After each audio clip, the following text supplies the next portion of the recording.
বিসমিল্লাহির রহমানির রহিম। পরম করুণাময় ও অসীম দয়ালু আল্লাহর নামে শুরু। ইন্না আনজালনাহু ফি লাইলাতিল কদর। আমি একে নাজিল করেছি শবে কদরে। ওয়া মা আদরাকা মা লাইলাতুল কদর। শবে কদর সম্বন্ধে আপনি কি জানেন? লাইলাতুল কদরি খায়রুম মিন আলফি শাহর। শবে কদর হলো 1000 মাস অপেক্ষা শ্রেষ্ঠ।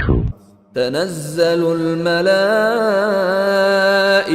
ওয়ার রূহু ফিহা বিইذনি রাব্বিহিম মিন কুল্লি আমর। এতে প্রত্যেক কাজের জন্য ফেরেশতাগণ ও রূহ অবতীর্ণ হয় তাদের পালনকর্তার নির্দেশ ক্রমে। সালামুন হিয়া হাত্তা মাতলাইল ফজর। এটা নিরাপত্তা যা ফজরের উদয় পর্যন্ত অব্যাহত থাকে।